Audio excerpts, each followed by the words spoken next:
All right. Hey, I volunteered to come up here, right? I'll do it. Please pray with me. God, we come before you today in study of this wonderful passage from our Apostle Paul. Lord, as we go through our lives, help us learn to be truthful in love and to not be thrown to and fro by every wind, but to trust what we know is true about you and to share it with the world. In your holy name, we pray. Thank you very much. Appreciate that, Stephanie. All right. We are using my phone for online. Say hi. Hello. So far, we're only recording because it's a different link. So I have sent the link, but I'm handing it to you. That A, if people have problems, would you respond? And B, would you invite participants if they don't come in pretty soon? Sure. Fake it. They know we're having internet issues, and I just sent them a link, so hopefully we'll be in there. So there we go. So we have Texas and Madison, and then a recorded person that watches it in North Carolina. That's how life is. And this is actually only the first time in week 11 that we've had internet issues. So thank you for dwelling in this text. And I thought of this, Tim, as you were talking about, where you are in your process, right, in filling out papers, how different texts speak to us with just like what you come into class with, right, or what's happening. Maybe there's something else in your life that at different weeks the text says them. So I thought about it. Well, you guys, today, look at this is my topic. Welcome back from Thanksgiving. Some of you are like, puke. I have been talking about innovation and leadership with you for 11 weeks already, and now I have to have 2 more in this class. And I promise you, I'm not even going to overlap. I just have so much to say. No, anyway, we have a group of us that are doing an innovation class on Monday nights. So anyway, but here's what we're going to do today. We're going to look at innovation and theology and ministry today, why it's important. We're going to talk about adaptive and technical challenges a little bit and go a little bit more deeply into that. And as we do, at the end, I'm going to have you live through a case study together, right? As if that we needed to think of. I'm sitting in my home yesterday going, what of the 9 million adaptive challenges that are real out there should we do? I just picked one. So anyway, so we're going to try and think through the theory by discussion. So that's take a break. How's that? We can run outside and play. Usually, I would say usually 56 degrees happens in the spring, So, innovation. Well, don't read this, pretend there's nothing behind it. When I say the word innovation, what comes to mind, just in general? Not necessarily just with ministry. What comes to mind? Yeah. Change or improvement, new stuff. Like what kind of stuff? Like technology. That's one stuff area, right? Technical word stuff that we see a lot of innovation. Right? Methods of things, right? Okay. What else would be innovation connected with? New tools like, give me an example. Oh yeah, a Zip-O-Matic something, sounds like an infomercial that has to go with that. Yeah. Okay. Cool. I was trying to teach my niece how to tie her shoes last week. She was on 5. I was thinking, you were getting up in age. It's a little right. Life skill to know how to tie your shoes, but there's excellent workarounds like Velcro. It's an innovation. I know. Don't you know some parent got tired of doing it like I'm doing Velcro? Or a senior citizen did right. Right. For whatever reason. Well, some of you know Dr. Durkee, who teaches world ministry director, and he last January, almost a year ago, fell and hurt his hand, and so he has limited ability with his hand and like writing and all kinds of stuff. And he's like, the dumbest things I can do, right? A grown man, right? and I like can't button my pants, you know, or whatever, but there are those things, right? So using that, and those of you that are in the innovation class can chime in because you know something. Where do thank you. Oh, gracious. They're all clustered in that little section. I don't know what that's about. But anyway, where do innovations usually emerge from, right? I mean, you're getting at some of that already, right? Necessity. Some kind of necessity, workaround, I heard you. Some kind of a challenge. And sometimes there's just something completely, it's not a necessity, it's a completely new way of thinking about something. Yeah, When I like say something, just a way out there. Like, do you ever have bought something you're like, I never knew I needed this, right? And or whatever. That kind of comes at it from a different angle. If you were to judge good and bad innovation, there's so many qualifiers, good or bad, right? But how would you make judgments around an innovation that you would care about or not care about, or think that's stupid, or think that's really that's spread? Is anybody else interested? We got Stacy and Brigitte. Okay, so something has happened. How would you go? Do you want me to hold this? You don't have to hold it. I can flip the camera. Okay. Okay. I'm just going to answer the single chapter of the two gadgets. Yes. I've never lived before in my life. And no place in the drawer, right? Right. Oh, there we go. I did flip it. Okay. So that's one example. What else? Does it actually accomplish your goal? Yeah. Give an example. When I was a teacher, like every 3 years, they recycle student content, and we're reinventing the wheel, but if we're not even reinventing it, we're just using the same wheel and all these things. Yeah. That seems silly. It's stupid. Okay. Beyond silly. Stupid. Right. Right. And so that would be bad. Yeah. Right? And so I don't have room in my kitchen, silly, bad. Okay. Okay. All right. Well, one of you mute if you're not, just because it's echoing. Okay. Yes, Tim, go ahead. I was thinking that maybe the cost of innovation. Ah, yeah. Like the financing. So sometimes Yes.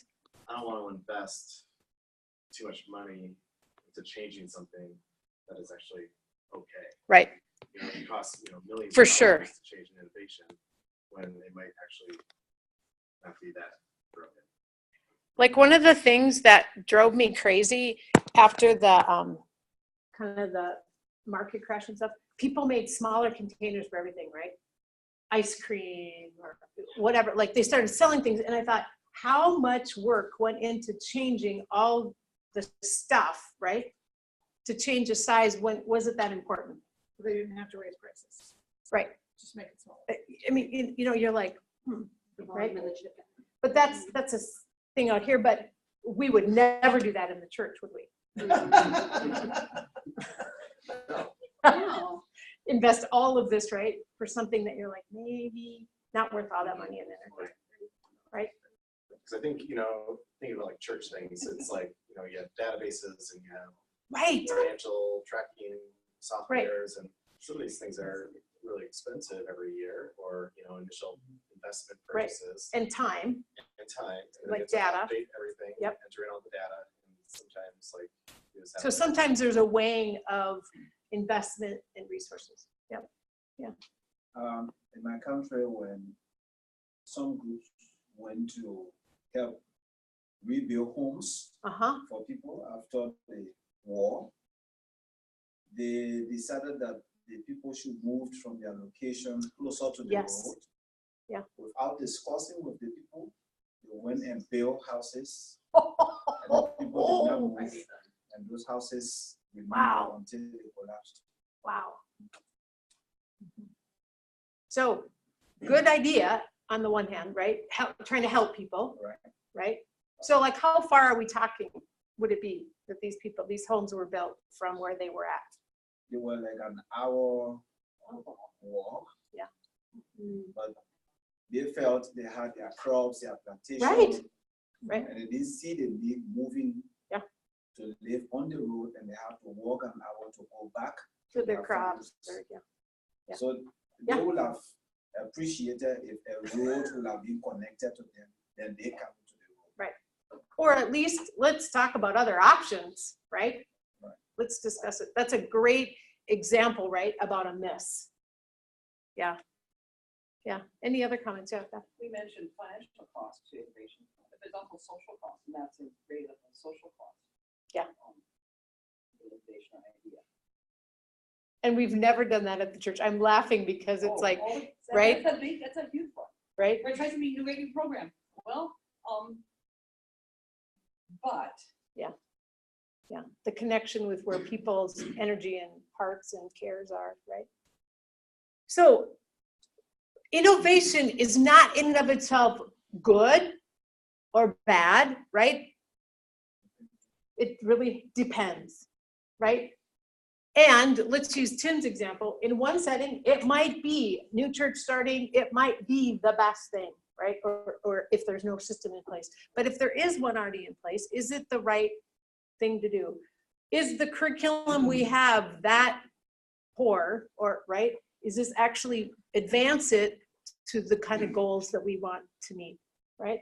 Or is this just one more little gadget to put in my kitchen drawer? you can use it at least twice a year. Right, but then at the same time, if we do something one way and don't try to think of other ways of Right. doing that, we will never know whether it is harder, Right. easier, or if it's good where it's at. We have nothing to compare it to.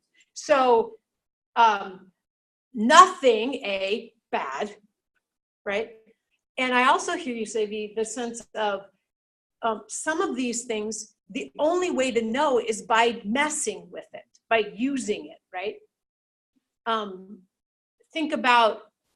think about my first cell phone versus what I have now. Little gap, okay, big gap, right?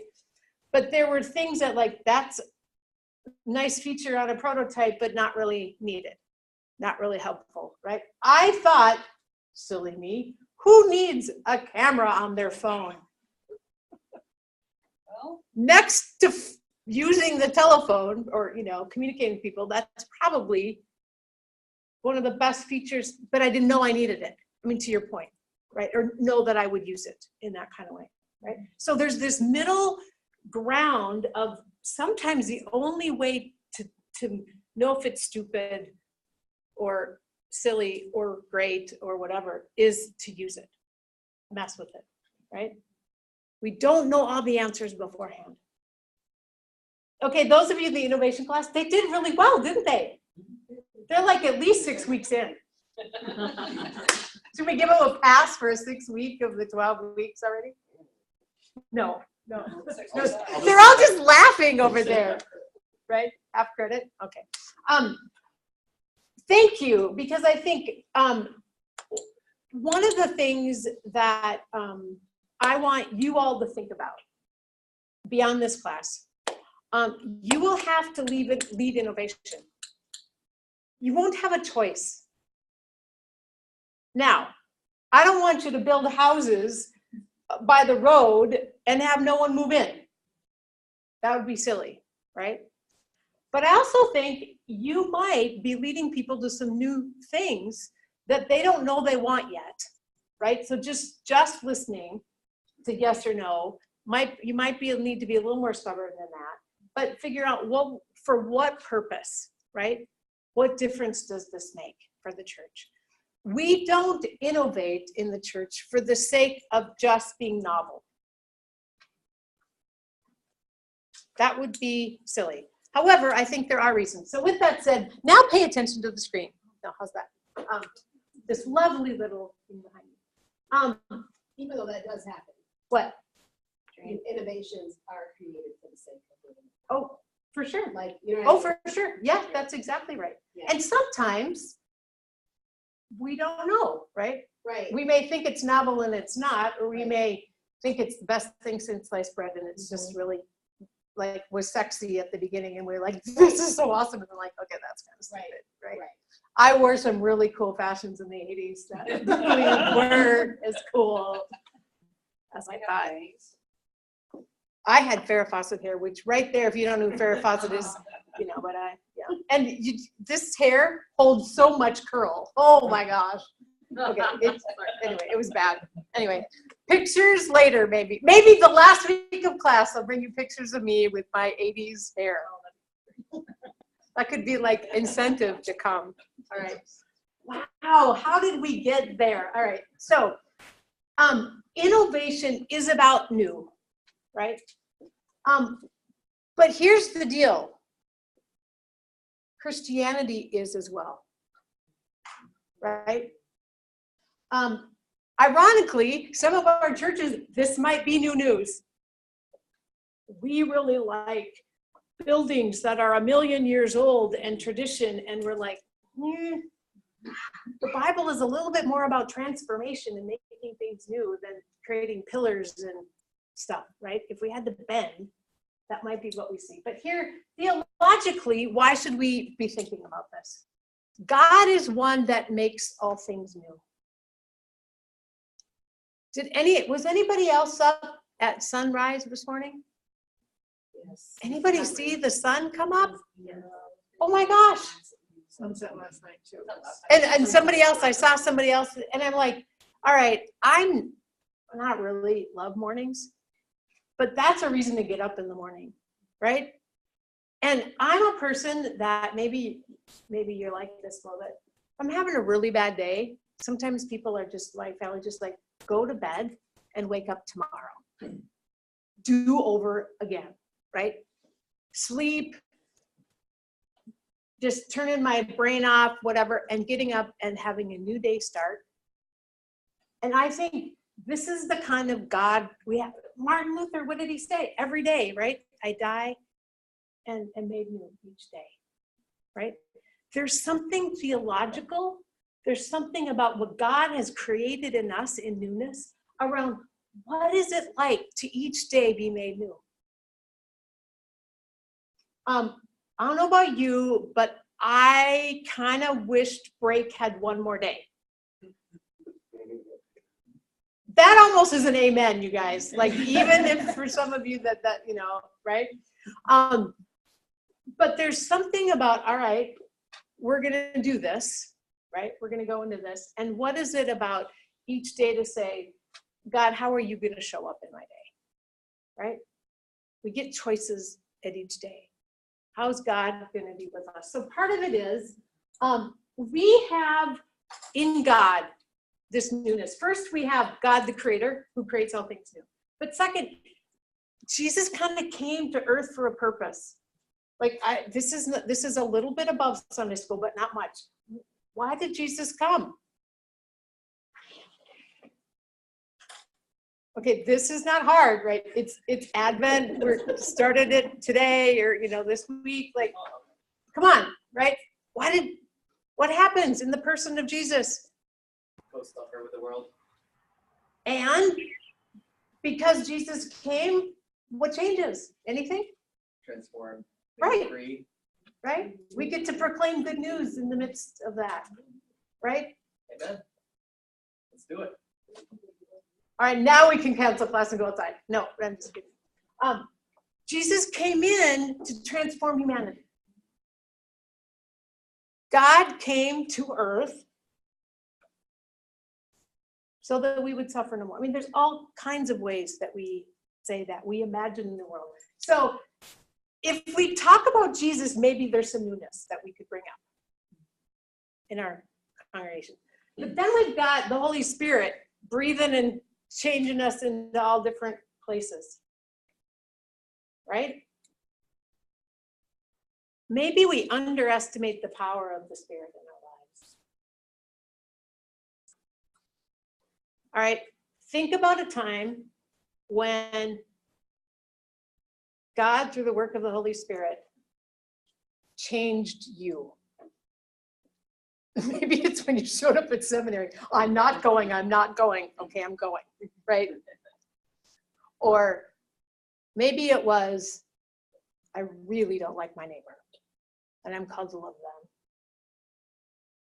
And God changes our heart.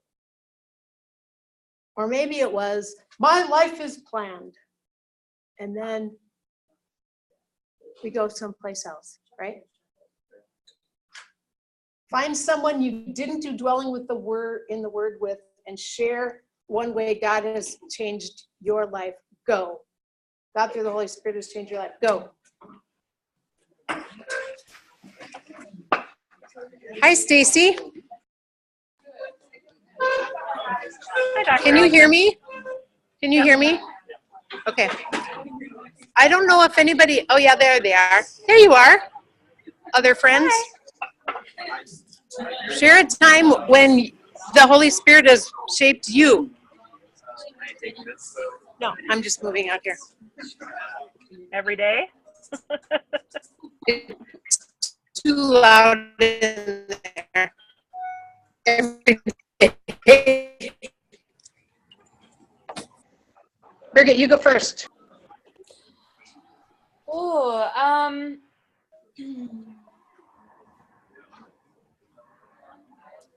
well, I always say that the Holy Spirit, excuse my language, is a wily bitch.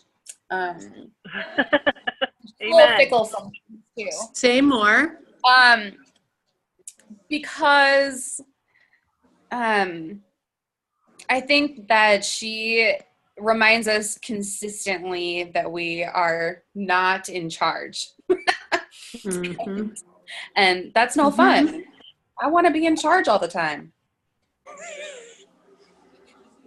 No, I don't actually. Yes, she does. No, but that's the, That's too much but isn't that, responsibility. but isn't that though the tension within our own self? Yes, absolutely. Right. That I mean, I want- really kind of do.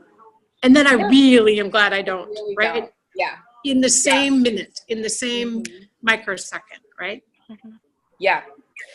I think that one of the ways that I see the Holy Spirit working in my life is because I do, as much as I see the Holy Spirit as being really embodied, I also do have the sort of sense of her being a windstorm. And I'm a person that is drawn towards chaos. Chaos makes sense in my life.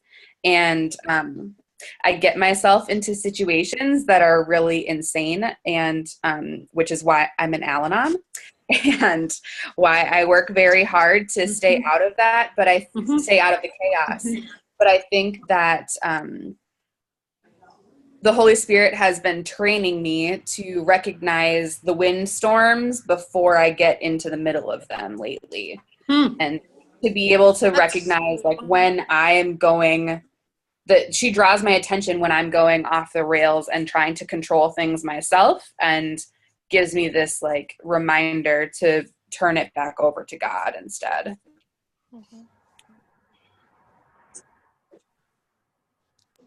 That's awesome. Kind of very specific. Casey.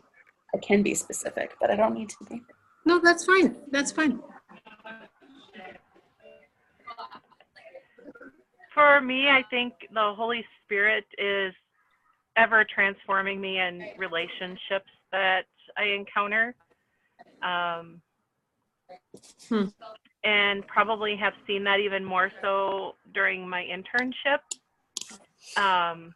Because actually a person that I probably crossed paths with back in my hometown was at my internship site. So just kind of remembering relationships and how each person has formed me along the way. And that has to be the work of the Holy Spirit, because it's a culmination of where I am right now. And it causes me to reflect on what other people's needs are, and just that reminder that we need to put others first always. Try to. Cool.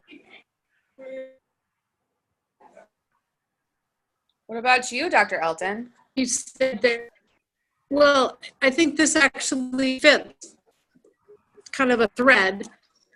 I like the fact that God, the Holy Spirit, and me, like us in general, my personal experience has been that, right? And sometimes like this is God, it's not my will, right? It's fall into, or it's not what I would have chosen or whatever. But I also think, how do I say that? It's also the surprising places that I think, here's an example. I went to a funeral on Saturday for my godparent who was deeply influential for my dad, who was a man of faith and a coach, a track coach, who became my godparent, and then, getting to see this. And I said, normally, that's a funny godparent, right? But for me, as a person that's had so many mentors in the church, it was awesome to have a coach person, a person in the, if you will, world, right? See how he was being formed and shaped by his faith, and how he was shaping and forming others, not only as a track person, but as a person of faith. And so I was just reflecting on the cycle of that and how that impacted me, right? In ways conscious, unconscious, surprising, little ordinary, big ways, all kinds of that. I don't know. There's a lot we could say about that, isn't there? Absolutely. I'm going to go back into the room. Okay. Thank you.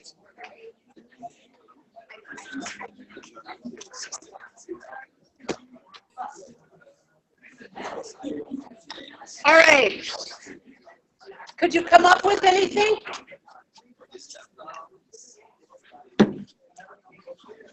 Let's just hear a couple examples. We found a kind of a thread between the three of our stories. Or what are some examples? And let's see if there's some, how God, through the Holy Spirit, has changed you, made you know. This time you can share either what your partner said or what you said. How's that? I'll be specific. Yes. Against your human consciousness. Yeah. Yeah.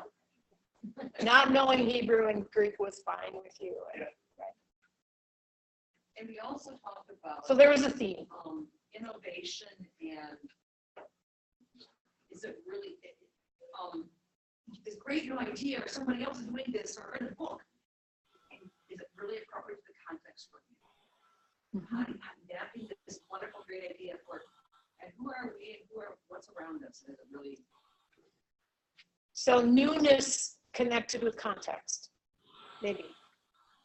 Putting those together or something. Maybe. Okay. What else? Where's area? Yep. Stephanie and I had similar experiences. Okay. Our lives were fixed and defined. Just fine. Thank you very much. We knew where we wanted to go. She wanted to go in education, which she was in for 10 years. I wanted to go in the medical profession, purpose and defined. Along the way, our experiences has it that we were both asked to go into the ministry and we said no. But what we experienced was that wherever we wanted to place ourselves, we did not find joy. We did not find fulfillment. Our twists and turns were negative. Until when we finally unwillingly accepted. He says and now with a smile on his face. We found that now something is new. God has made an innovation out of us, yes. And we have actually have a discovery that is now successful. Yeah. And we are happy. Yeah. There's something about the joy and fulfillment that is radiating us, right? Yeah, and one thing we say is that if there is an innovation, there is a growth in itself that is positive. Yeah. Because it drives you towards your goal you want to achieve that was set for you, and you have the passion Yeah. to continue to move towards it. So one thing might be, if this has to do with the spirit, which I hear you two talking about, right? Is that while earthly, your own plan, this was a disruption. Right. This didn't make sense. Right. Once you leaned into it, something else of joy and fulfillment and discovery came, right? That was new, different, joy-filled, God showing up, right? That's probably a critical thing, as opposed to some other terms that we could have made. Thank you. One more group want to share, or one more person want to share what they talked about. Yeah, B.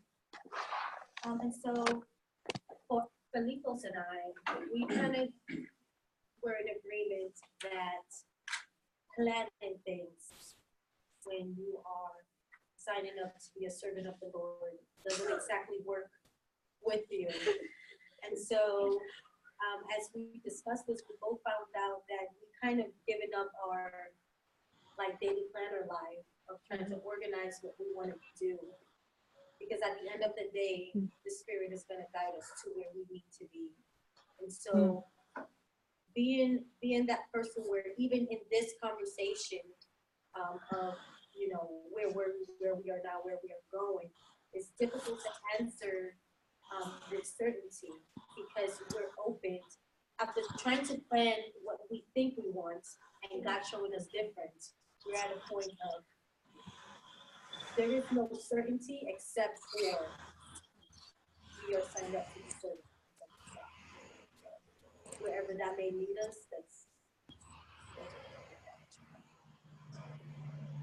There's an amen. Kind of just a change of posture. I even like the doing to be, right? I'm going to be, and God's going to show up. You want to add to that, sir?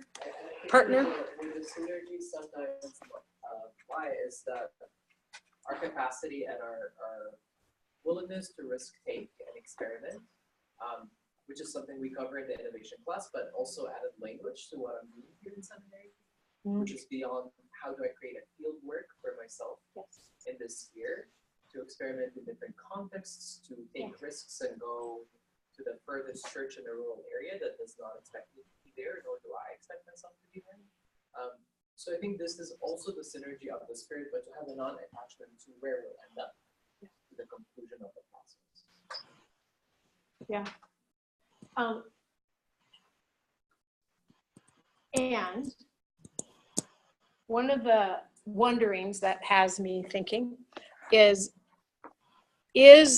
part of where the church, and I'm using denominations, God's church, right? Not a particular brand or stream. Is this a time when the work of the Spirit is really what we're trying to embrace, right? Novelty, innovation, new might be something, right?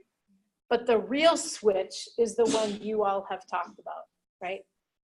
It's switching into leaning into God's presence in our life, God's guiding in our life, and being open and available to lead as God would have us lead. That feels not like candidacy in the ELCA. Now, there are moments of that I hear it. I'm thinking of that. I get to go to spend a day with candidacy in southern Minnesota on Friday, right? So I'm thinking stuff like that. But I think sometimes the checklist, right? Or the are you open to serve in anywhere in the church kinds of questions that come along that are like, no. But yes, I don't know how to answer that, right? It's like the two of you going, I'm here. I didn't plan this thing, right? You're asking me a weird question. I'm trying to be faithful, and right now that's enough to hold on to, right? And in the midst, I'm trying to feed my family. I'm trying to figure out how to pay the bills or whatever, right? But what if it was that we're living in a time that leadership was to be saying, I'm going to hook my wagon onto the Spirit. I really thought that I was going to live my adult life in more than one state, in more than 2 houses. You're not dead yet. I'm not dead yet, but boy, until I was 22, I had never lived anywhere more than 6 years of my life, and I have now lived in the same house for 20 some. I'm like, what? That's counter me, right? Like, and God said, just stay there. And I'm like, no, just stay there. No, stay at Luther. No, like, right? But like, sometimes it's the opposite of what, right? Just stay, right? So anyway, those of you that moved, if you want to go back, I want us to remember that God's self is disruptive. Thank you. Good luck. Is unpredictable, is calling us to think differently all the time, right? We are made new in our baptism. We think about that. And yet I think we are really good at making baptism into this little neat and tidy baby theology that is marginalized, as opposed to really living it. I think actually baptism is a more powerful theological way for us to engage God than Holy Communion. I think I think baptism is like supposed to be 24/7 for the rest of your life. What if we actually did something with that, right? But then, so we got God is new. We, as God's creations, are new. Then the church, is to be made new. That's almost like swearing in church. If you say, God is doing something new here, they're like, no, stop, right? Right? Yeah. I hear you talk about newness in your context. They don't like it, do they? Yeah. Are we drawing a line of demarcation between the we and the church? No. Yes. So both. What will we be referring to in the we and the church? I would say how I'm using it. God is a we, right? But God, creator, redeemer, sustainer, right? We as persons created in Christ, or created in God's image, right? As individuals, as persons, right? But we're created in community, right? And so, yes, right? That I don't like it or not, but you and I are connected. Why? Because we are both brothers and sisters in Christ, right? I mean, I didn't like it, but I'm just saying. You're easier to like than some other people. I'll just say, okay. But I think your point here, right, is that part of this newness is that we're not anymore just individuals. I can only care about myself, right? Now this new creation means I'm all connected to y'all, which is also the beauty, isn't it? Have you ever felt connected to another person in the body of Christ that you didn't really know, and you spend a short period of time together in this intense thing, and you left going, wow, that was a connection I couldn't explain. And it may just be, it may just never happen again. You may never see that person again, but the body of Christ is brought together. Somebody who had their hand up over there. No. All right. So if God is about newness, right?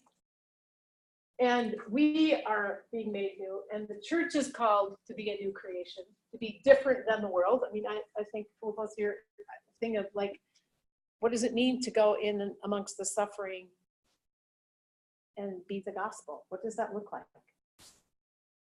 Probably not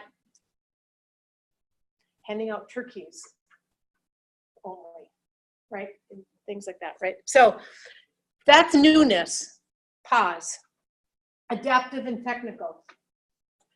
We, the church, I think, have been, have majored in the minors. We have made church this checklist, to use V's thing.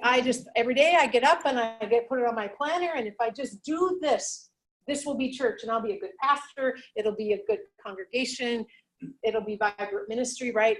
Worship will be awesome if we have a grand organ, and if we have a children's choir, right? And if I do all of my good Greek and Hebrew exegesis on a text before, whatever, right?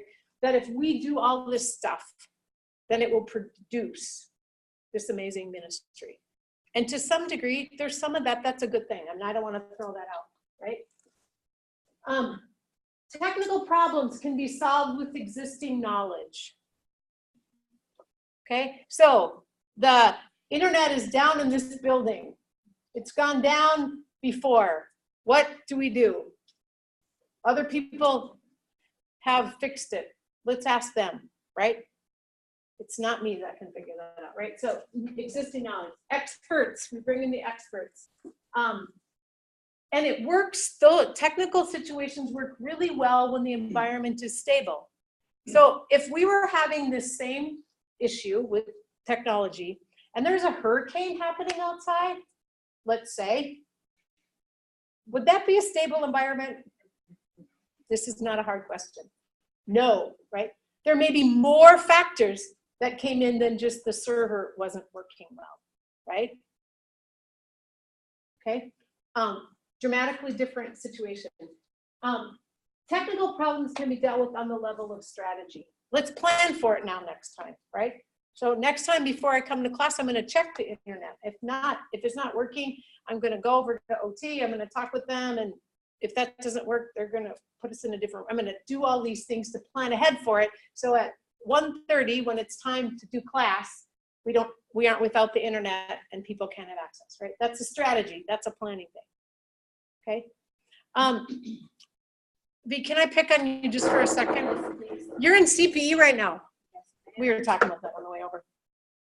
Can you plan for all the situations that happen at CPE? No, I can't plan for that one that afterwards, you can, right? Right? So you show up, because you're supposed to, right? And then what if you had a technical approach to CPE? What if you... Didn't work out. Do you guys know what I'm talking about? What's CPE? For those people that don't know what CPE is. Somebody that... Pastoral. I know, but what do you do? You show up as a chaplain and you think you're going to be trained as a chaplain, but instead you're in group therapy. And you learn a lot about yourself. And you have to go do ministry, right? Do ministry. So I guess with me, yeah, it's a keep little going. bit different Yeah. because I'm actually doing prison chaplaincy. Yeah, she's in a different situation. 30 hours a week, and I go to work straight to chaplaincy. My once a week group thing therapy, I can live with that.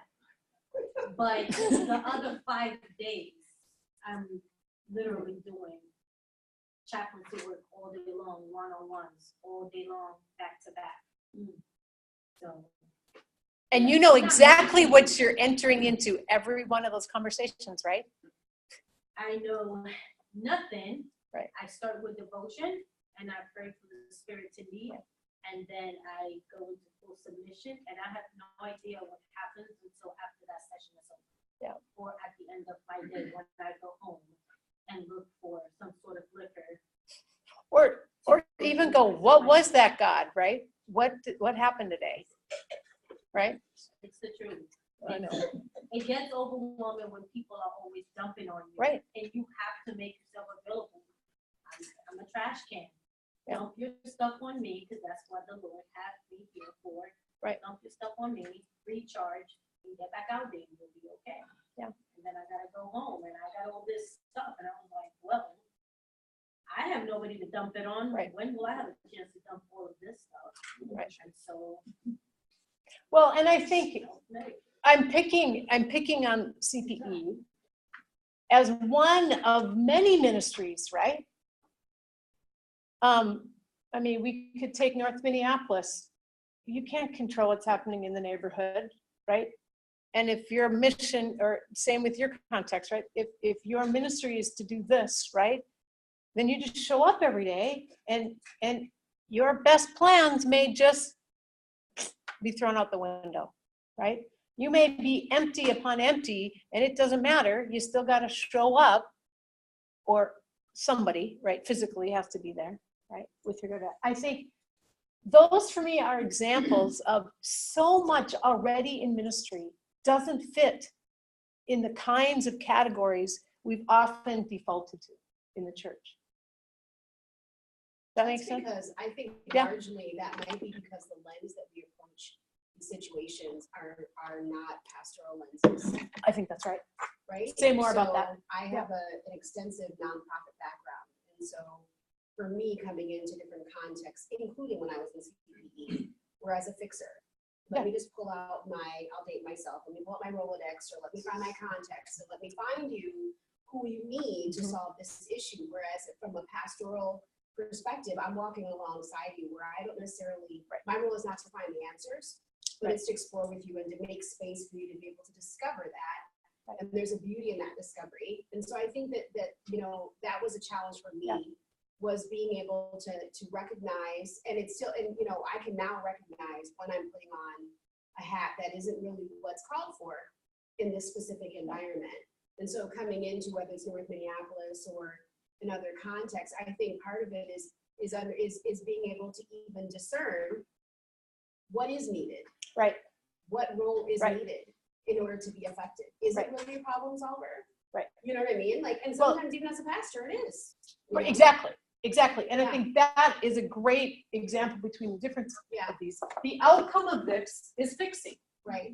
Whatever the thing is, or modifying, or trying to like if you're having VBS with children, live more in this category.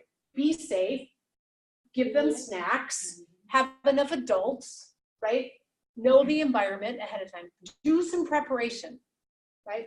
But if you're going into prison ministry chaplaincy, you will go crazy if this is the framework that you go with all the time. I think any job, when you're signing up to be a servant, any job that you go in thinking that you're gonna be able to fix the problems rather than relying on the Spirit, you just set yourself up for failure.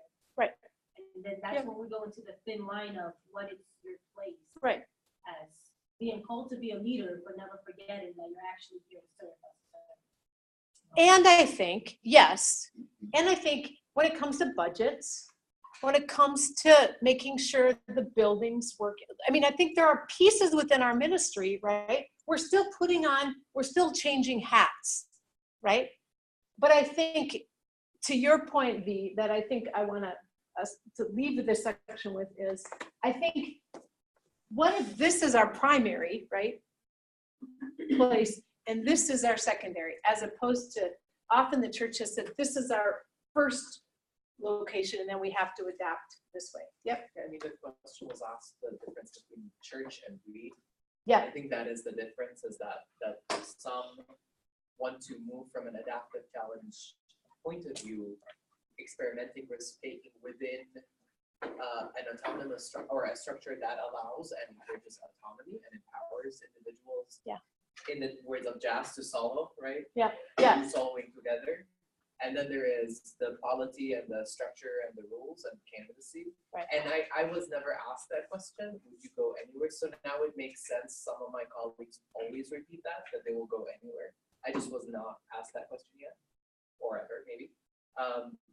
So how, I guess my curiosity is, how can we develop both hands? Right. How do we Correct. work with it? No, that's right. So how do we do that? That's exact. Well, and I think that's a great place to go with here as we're going to move on. So in adaptive challenges, we can't fix it. We don't know enough about all that's going on, right? To do all the control elements, okay? So we need to learn as we go. We do it in a changing environment, right? We need to understand the main issues that are going on, right? And what is the purpose of all this. But the main thing here is this posture requires ongoing experimenting, adapting, right? And to your point here, and that needs to be done in a system that holds it, okay? And that's actually what we're gonna talk about today, is how do we create the environments, the spaces that actually let this kind of work happen in a fruitful way, okay? Because it's not having no technical things, okay? But it's not letting this reign the day. And is there another question? Or do we Yes. have careful discernment? Like, so when you talk about candidacy and issues like that, Yeah. say, for example, just as one example, an assignment process. Yeah. Is it, in your experience, is it just a technical step-by-step thing, or is it like a careful discernment that the city tells? Or? Answer is all over the board. Okay. And the thing for me is, first of all, let's note, this is organizational leadership that the spirit is not working through Ronald and Marty. Okay? And, right? And the reason I say that is because I have been to ordinations where I've been privileged to see the candidate in the midst of this community that loves and cares for them, that has the representative from the place that they're going to be called.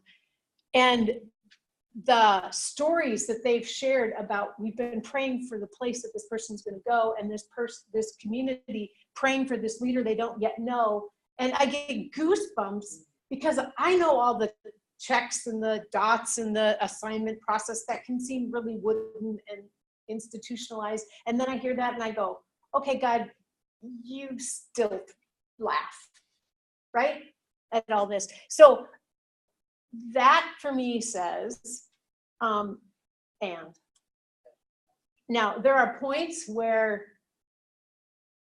institution is too much, and there are points when we could use a little more support. Like, I know some of you get restricted, and then you kind of feel like you're left hanging. That's no institutional support. That's not helpful either. Do you know what I mean? Other than so, right down at all. That makes sense. All right. Somebody's mute is not on, just so you know. Yeah, go ahead. You mentioned that the outcome of technical change is fixing and solving problems. Yep. But I wonder, what could be the outcome of adaptive change? Thank you, because I didn't finish that. Yeah, Thank you. Adaptive change is saying we don't know either what the outcome's going to be, or maybe we don't even know exactly what the problem is, what the challenge is. So I'm going to use Luther Seminary. Our incoming student base has decreased. Is that the problem? Because the church needs more leaders. So is it a problem with our recruiting? Or is there a deeper problem around, are we inviting students or potential leaders into learning? Is it that we shouldn't have a 4-year MDiv degree anymore for pastors, right? Or is it that we're not following the spirit when you're leading them? Right, is there a different question as she walks out of the room? Spirit, go on your way. No. Do you know what I mean? So part of the deal with adaptive challenges is that, and we've spent a lot of time with this in the innovations class. I think half the work maybe goes to identifying what exactly is the problem we're trying to solve. What's the issue we're trying to address? What's the actual heart of the matter, right? And are we, are we going after you have diabetes, and so we're trying to fix the insulin as opposed to changing how you eat, like changing something more basic or earlier. And so where this one is, let's fix the internet isn't working, right? Here, no, this is a communication issue, or this is something deeper. It's not just fixing the internet.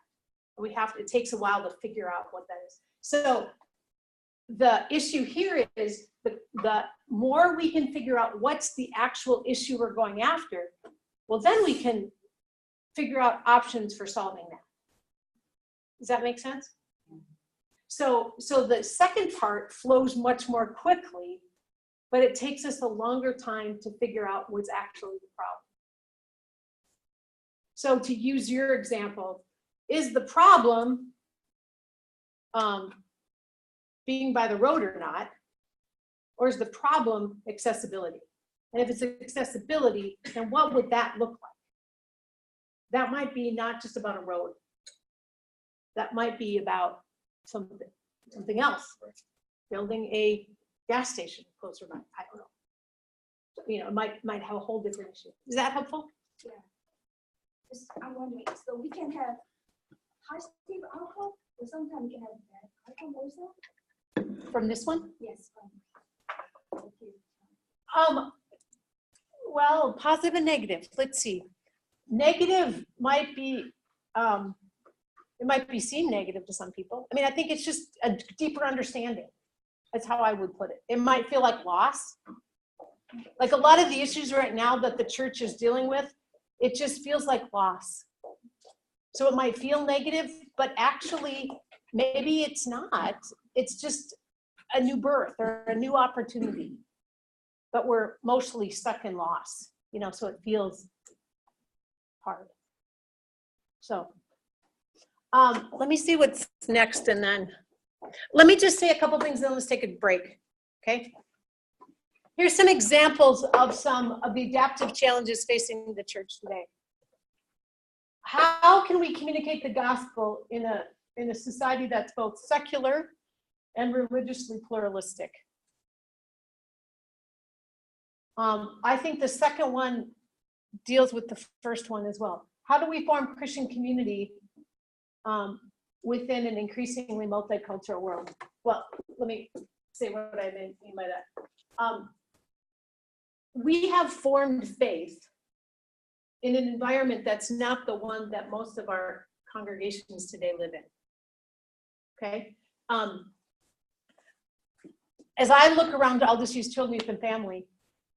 The experiences they have in their young people in their everyday lived world, who they go to school with, who they are not what confirmation and Sunday school prepare them to talk about.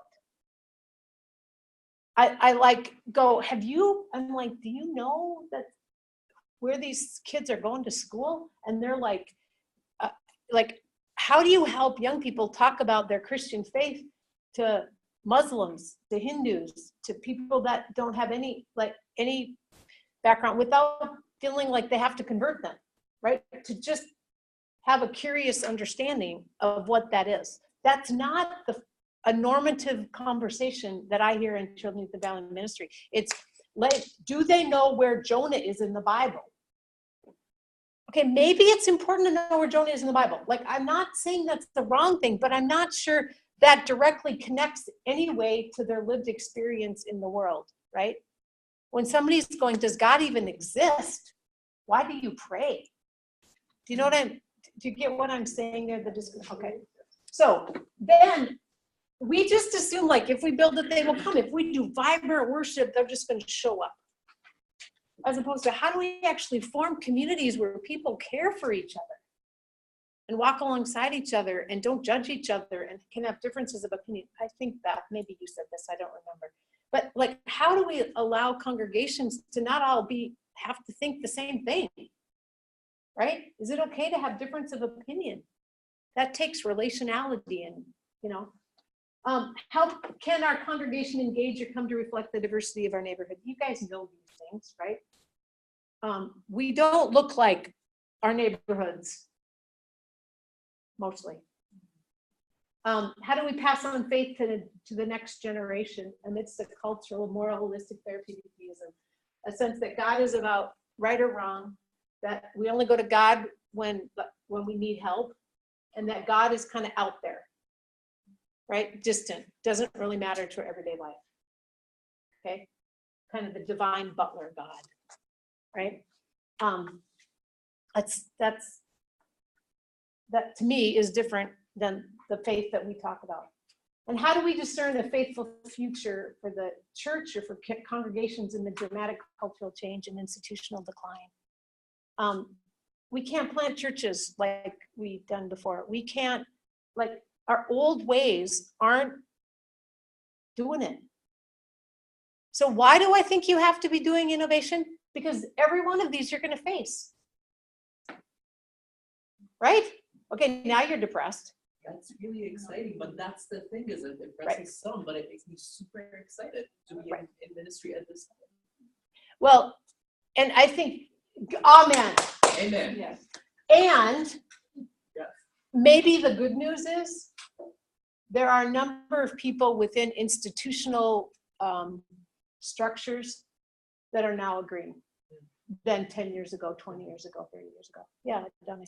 Yeah, the question is, do we say the challenge, whether adaptive or purely adaptive or purely technical, because they are related. Yes.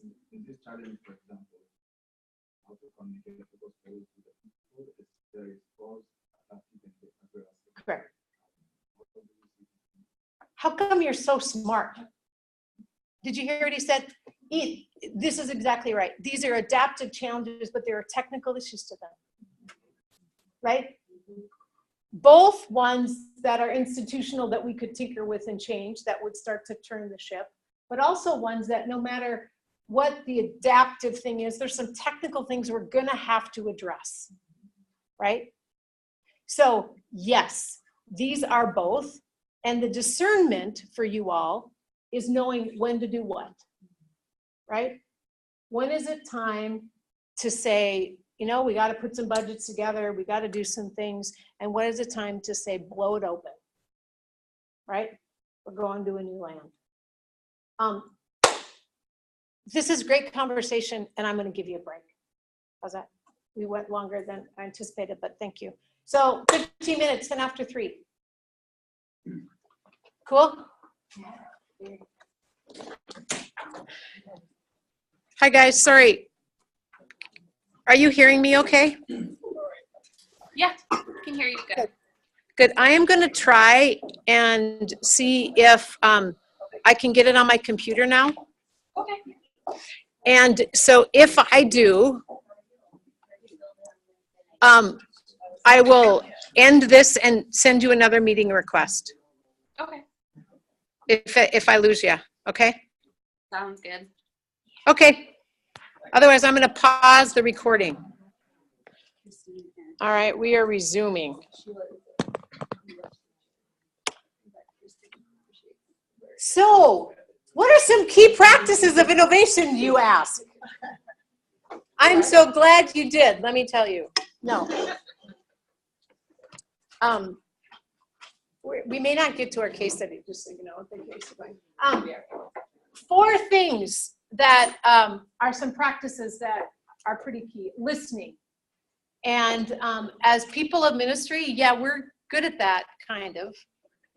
But this is the kind of listening that goes deeper and deeper and deeper, that doesn't jump to fixing it, right? Or jumping to the next kinds of things.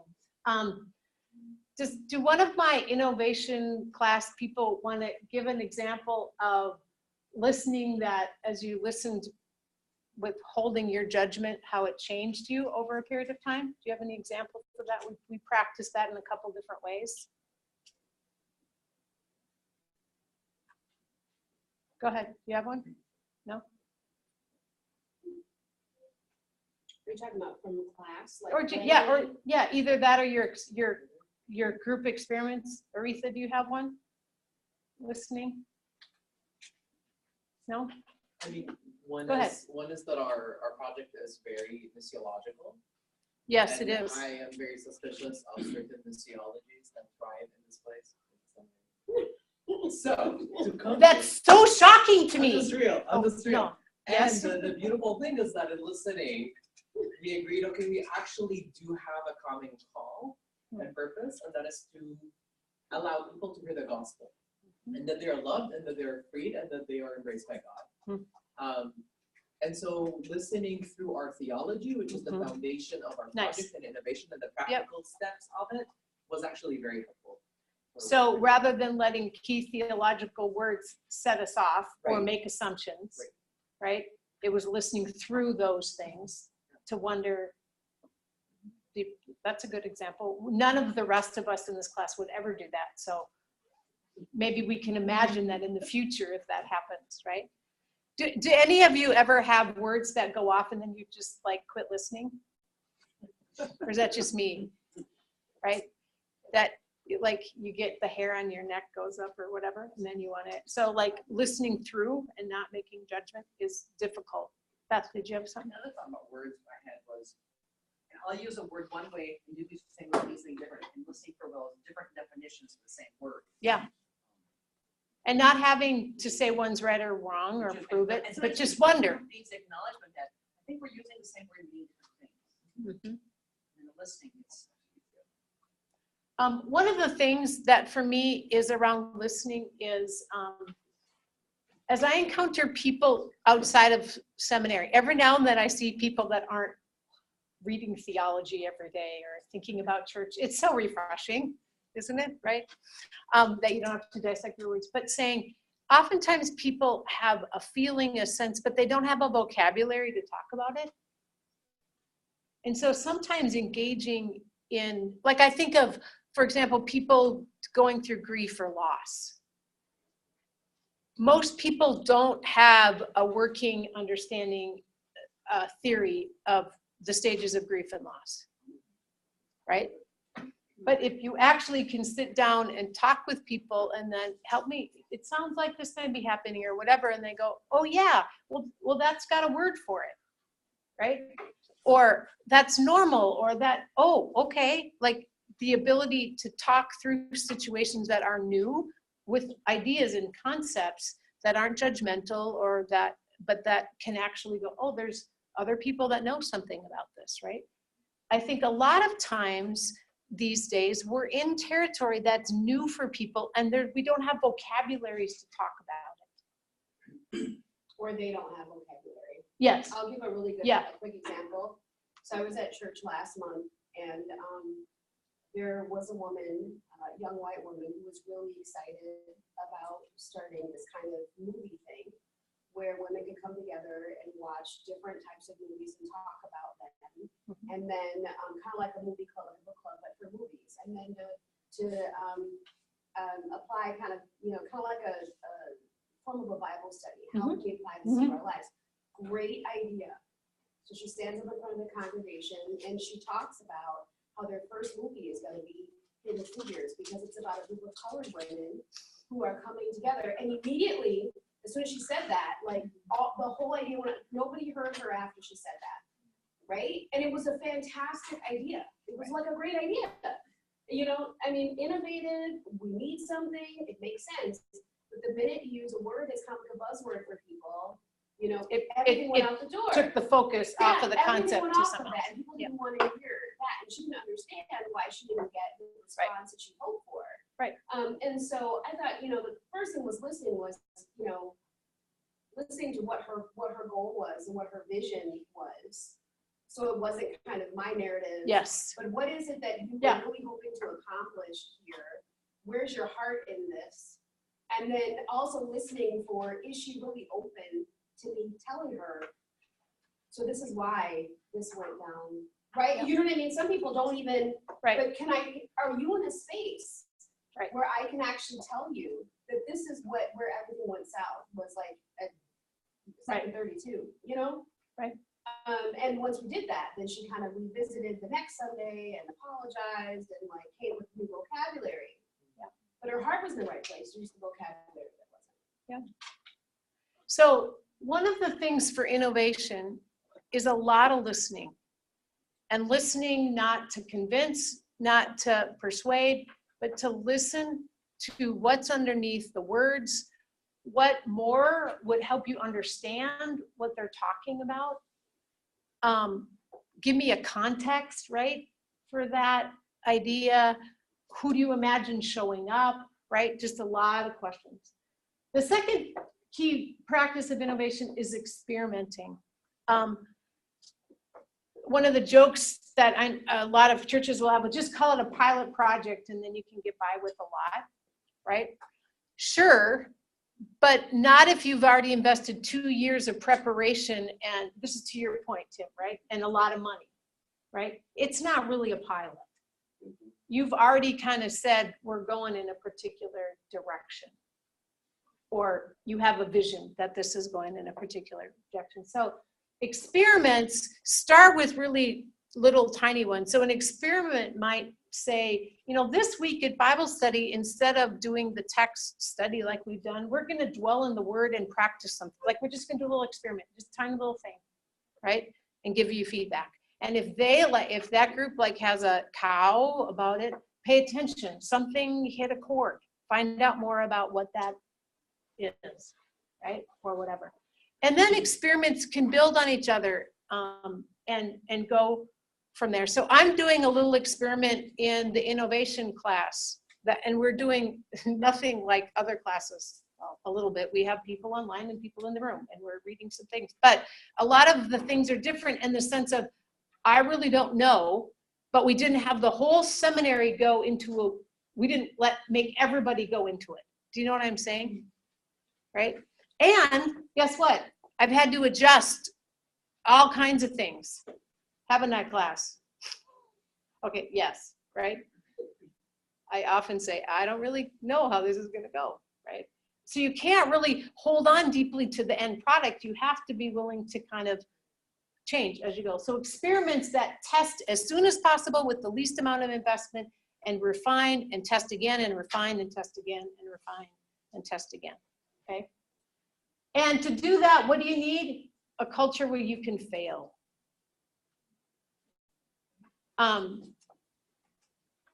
Any of you had to learn something new, like play the piano or ride a bike or Greek or whatever?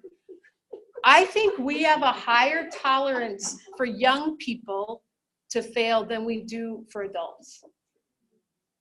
There's something about that.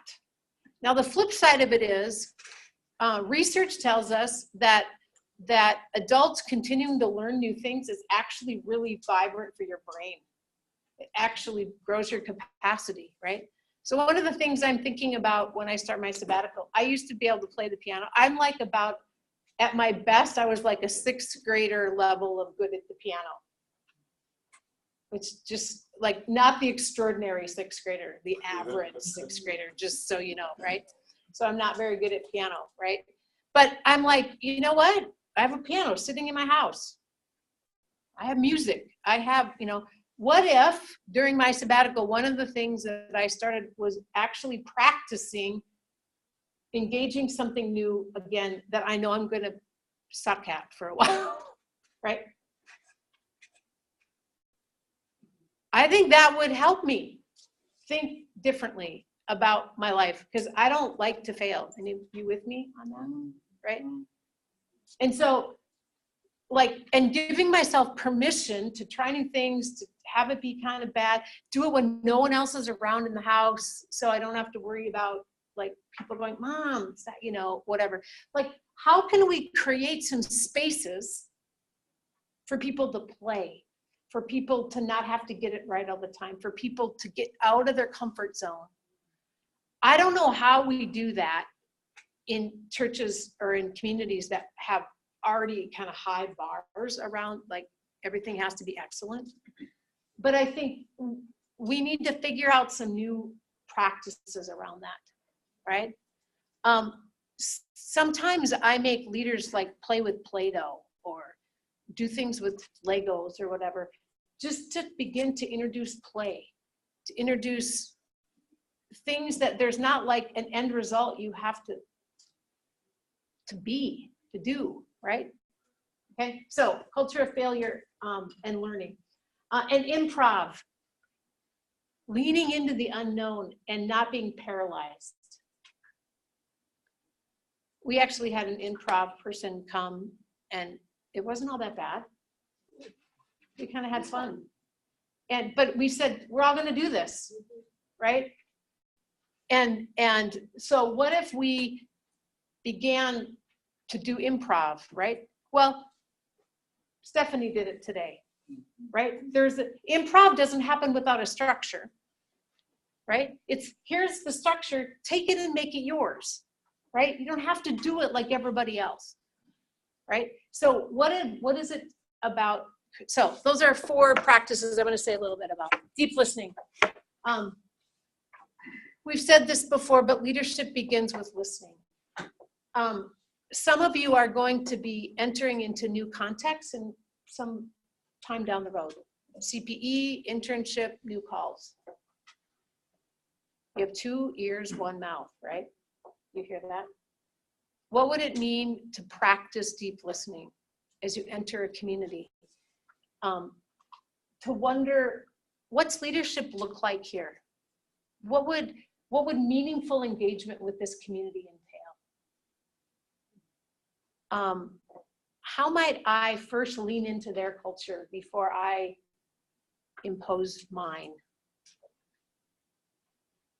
And I think listening is key for cross-cultural engagement. I think anytime we enter in a new system, to use some of those practices helps us, right? So not only listening to the internal community, but also the neighbors or people around the context, wherever the ministry is. And what are the daily things that people worry about? One of the questions I like to ask, what's the kind of thing that wakes you up at night? Is it your kids, something with your kids? Is it paying the bills? Is it safety in the community? Is it being accepted? Is it finding meaningful relationships? What is it? And once we listen for what actually grabs us, what would it be like for a community to actually meet people around those needs? Right? And listen. Questions that people are asking in general. Who am I? I'm 53 years old. Yeah, I had to think about that for a second. I have known who I was and not who I was many times in my life. That question doesn't end, my point. I know more than when I was 13, and I know less in some ways because it keeps changing. I'm like, seriously, haven't I answered this question before, right? But no, this is an ongoing revolving, right? So over the weekend, I went to a funeral of my godparent, and I thought, what does it look like for his wife, to now, after 50 some years, be a spouse? Your mama's church. Yeah, is that your mama? Who, by the way, did a beautiful job. Yeah. But the sense of what does it mean, right? To join into a new stage of life when it changes the whole family system, right? It's not just the couple, it's every stage of life, everything that happens, right? Who am I? You all are becoming some kind of Christian public leader. God darn, doesn't that screw with your brain sometimes, right? Other people are asking those kinds of questions in their own vocations and their own sense of family relationships. What am I here for? What difference do I make? And where do I belong? If you can find out who people's personal identity, their purpose, and relationally, everybody's asking those questions. How do you listen for those among the people and community that you're a part of? So listening at like all kinds of levels. You with me? experiments, new ways that take practice and trying things. So like I'm thinking of, practicing the piano so I can like develop some skills and habits again.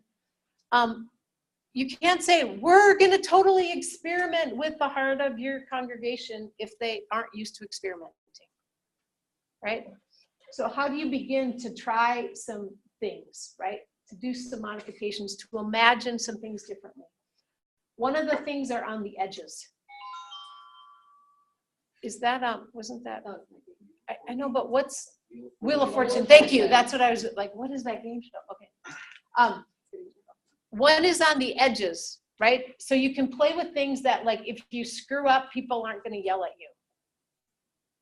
So one of the examples in our other classes, a youth director that had done really good work left, a lot of changes in the dynamics. And so now one of our seminarians was working with the high school ministry, and it was like all had changed, not very many people, sky's the limit, right? It's the edges of ministry. It doesn't have this whole thing. It's not excellent, right? Play with it. It's got all kinds of potential. And then let's learn from that, right? That's an edges kind of thing, right? A center is like, start changing worship. One of the congregations I studied for my PhD, I love this story. He said, so he came in, this is a congregation that had been developed before the merger of the ELCA. So it's one of the last ones of that. And then it kind of got forgotten in the merger for a while. And so it kind of got stagnant. They had a bunch of resources and got started. But then after about 10 years, it was just kind of flat. And it needed to kind of be jump-started again. Okay, and so this pastor was called in to kind of do this work. And so he knew he had to get them to change, and they kind of got stuck. I know it's hard to imagine a congregation that would be in that situation, but just pretend, right? And so he said, I knew that I could, start with like the high school thing, but I decided I'm going for the jugular. I'm going for worship. So what he did was, in his first time there, he did little things in the heart of worship. So like he moved stuff in the sanctuary. Part of it, but he didn't like change the liturgy, but he like moved the font one day. And he, changed something else with bulletins or, like it was in worship, right? He didn't set up a bomb, right? But he said it took him about 6 or 8 weeks, and suddenly they're like, you keep doing stuff every week, don't you? It's like, da-da! Yeah. Why? So because nothing bad happened, did it? Because I moved the baptismal font. Nope. You lived through it, didn't you? Yep. Well, this church is going to have to learn to change, so I thought we might as well get started practicing. Right? And so he was strategic about the things he was doing, but he did it in the center, right? With little kinds of things and just waited till people noticed. He said, and then when we got into like the next season, which was maybe Advent or Lent, whatever time he entered, or maybe like 6 or 9 months into it, he said, what should we do different for these 6 weeks? He brought people into the conversation because they had been already starting to play with worship. He then could say, just for the 6 weeks, let's try something. A little bigger experiment, right, in the center. Does that make sense? And then the question is, what do we want to learn by the experiment? Sometimes he was just trying to get them to practice change. But what do you want to learn? With this high school ministry, do we want to get more numbers, more people? Do we want them to get to know each other? Do we want them to engage in faith and life questions? Do we want them to help with the younger kids ministry? What is it that we want to learn? Okay, from that. So in the experiments, again, novelty, don't just do it. What's the point of doing it? What do we want to learn? And then how will we stop and evaluate? I was so proud of our team this morning when we met, where the bishops from Region 1 and 3 have been invited to come and spend a day and a half with us tomorrow and think about the church in the future and Luther, how Luther can help the church do its calling. And rather than wait 2 weeks to evaluate, said, how about if we just schedule lunch together on Wednesday? And for each part of the agenda, we said, what are we hoping to do? And then we're going to sit and talk about it. What a concept, right? That may sound like not a big deal, but you know what? That wasn't a practice that we had a year ago. I was just proud that that flowed. Does that make sense? Right? Not only are we going to evaluate, but let's pause right when it's fresh and learn so that we can do that, right? Are we engaging people? We might get our theology right, but if we're missing the mark on where people are, that's maybe a problem, right? So, and remember, we have some experiments that are going to be sprints, quick, done, and we have some that are going to be long haul. Which kind of experiment is this? And if you're leading them, I hope you're going to be around for the long haul. So don't burn yourself out, you know, or get kicked out. Either one of those things. All right. Failing well. What's it? Give me a time when you failed well in your personal life. Doesn't have to have anything to do with ministry.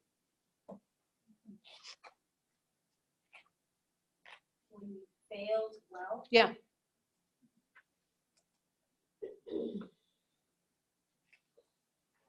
What's about the experiences we were sharing?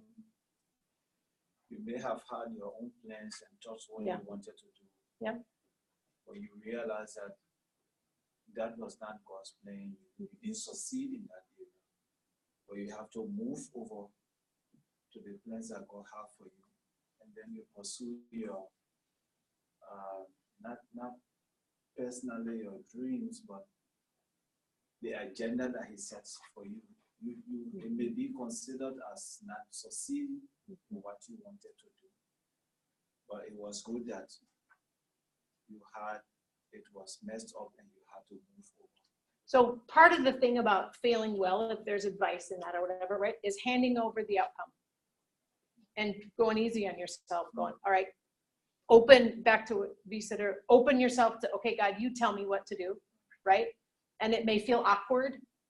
It may feel uncomfortable, but it's say, I'm not going to worry about that. I'm going to lean into it, right? So not worried that you have it all figured out. Okay, that's one thing. What else would it be to fail well? Did you all do your first theology paper awesome? I thought so.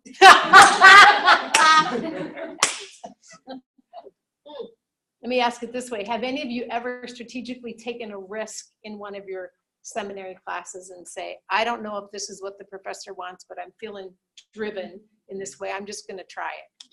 Any of you? Good for you. Right? The opposite way. I know what the professor wanted, what the Spirit wanted me to write. Right. And then just see where it would go. Right? I mean, I think that's a failing well, right? Of saying there might be consequences. I might not get the grade, but I really feel that this is a way I need to go. Any of you picked a context or a ministry to check out, to get involved with, knowing that you were in over your head? I mean, not that, but getting involved with Lydia this year. Yeah. It's not a developed congregation like what I've grown up in, and so it is itself innovating. So intentionally putting yourself in a different kind of environment. environment. And it's not a place where I can just sit back and watch what's going on. I have to take an Oh active shoot, role you in have it. to show I up. know. What? Yep. Yeah, so that was.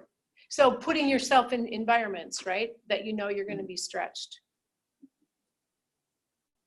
Any of you athletes or musicians or things like that you know to get better, you have to get out of your comfort zone, right? Anybody love that? Do you? Talk about that. How did you come to love it? Did you always love it? No. Okay. Yeah. Definitely not. I was definitely someone who always strove for like perfection and everything had to be like a certain way. But starting about 2 years ago, I kind of had my own failure and I really struggled after undergrad. And my life kind of took a turn and I ended up doing a volunteer service here. And through that experience, I was so out of my comfort zone so constantly that I just kind of came to love it because so much good comes out of it. And I think you almost get used to it. And you almost like look forward to that just like that piece of saying, oh well, let's just go with it. So that's awesome. Thank you for sharing that.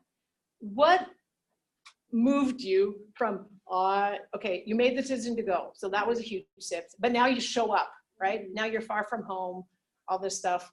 What were some things, I'm going to say, that helped you live well in that disequilibrium time that moved you from, I like to know how everything's going to go, to I'm going to learn to go with the flow? What were some things that you did to change that or to help you live in that space? I think just keeping in mind what's your motivation? Because there was definitely times when you just wanted to say, like, I'm tired of this, I'm done with it. But to just remind yourself that no, like, this is why I'm here and I am going to stick with it. So I think having a clear Purpose. mindset, purpose, Nice. and also just like remembering to seek out God in that space. Nice. Because sometimes I mean I even struggle to do that in my daily life, like remembering like where's God in this, but just to be really intentional about that, like reminding yourself that God is with me through this. I found helpful. Nice. Any of our international students who have recently, saying in the last couple of years, left the comfort of the known for the unknown? What's helped you live well kind of flipping it around from that, right? You're in that right now at some stage. Any words of wisdom from folks that have done that? Any of you want to share?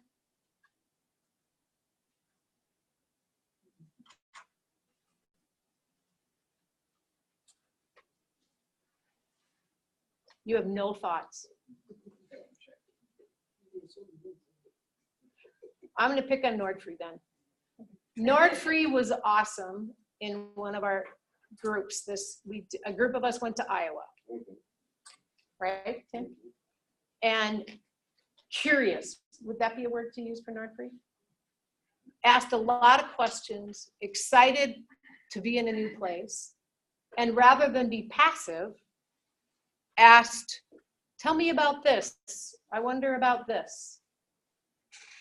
Yes, Nordfree, is that a fair description? Why? Why ask questions? Why be curious? Yeah, because I was having my own thoughts before I came here or before I attended the conference. And then I just wanted to see what I was thinking came true. Was I thinking in the right direction or was not thinking in the right direction? So same applies to the experience of coming in this new country. I had my own experience before I came. Now I'm looking to see everything that I was expecting and this is how it goes. Yeah. So the sense of having some thoughts, forming some thoughts, experiencing something, and then having dialogue, right? Yeah. But having safe partners to talk about, that's maybe safe is maybe, but ones that aren't going to laugh at you or critique you, but engage you, right? Yeah. Right? These maybe sound like little dumb things, but I think, what if that's what church was? What if we were always curious? What if we were checking out, did what I see actually happen or not? Or, I don't know, do you know what I'm saying? Like what if we took some of these unique practices and started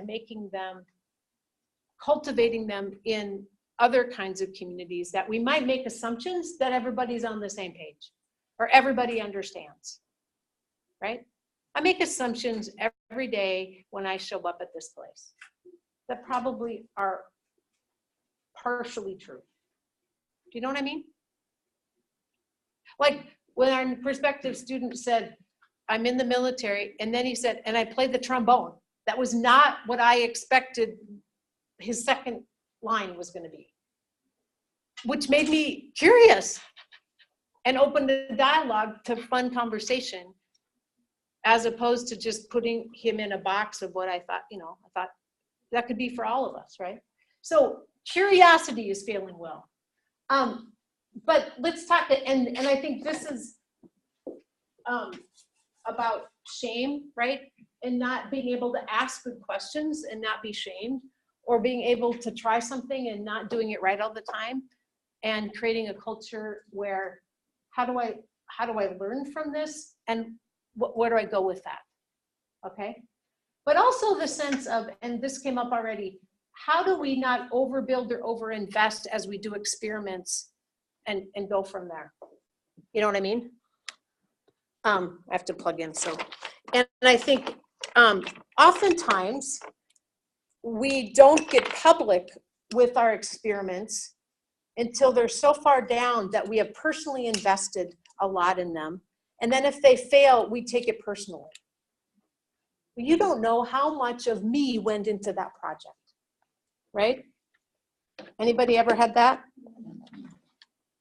So what if we could create a culture where it's better to say, I've got this really harebrained idea. What do you think? And we could help each other think about it that way. All right, I'm going to keep us moving. Improv. Literally, we can't see ahead of where we're going. And so how do we begin to not be paralyzed by fog or paralyzed by not being able to see, but saying, okay, we're going to just do a step at a time.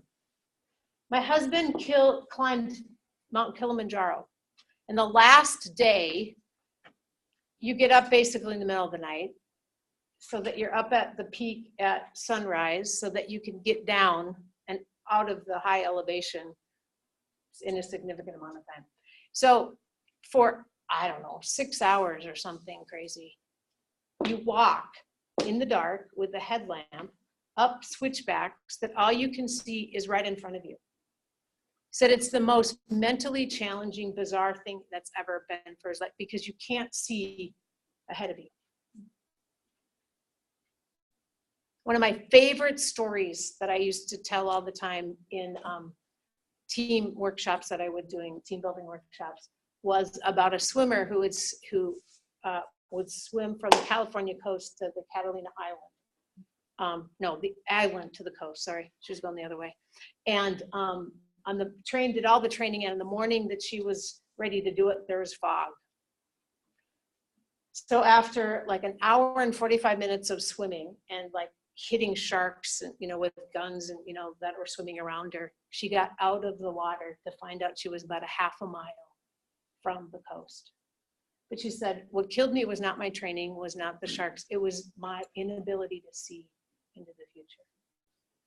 We are so programmed to be paralyzed or to be limited if we cannot see where we're going. And this kind of work takes more out of us to go longer without being able to see than we're used to. So developing this kind of capacity. But here's the deal. God's people have been here before. How long did they wander in the wilderness? Darn long time. A generation. 2 generations. A long time. Right? We've been in this for a while. This isn't new, right? But we have been where we cannot see the outcomes before. What would it be like to have God's dreams that are bigger than ours, even if we can't see them, be the ones that are guiding us? Right? What would that look like? So, improv. Here's another one, parallel development. Remember we talked about the edges or the center? What if we were creating spaces for a new future to emerge alongside what already existed?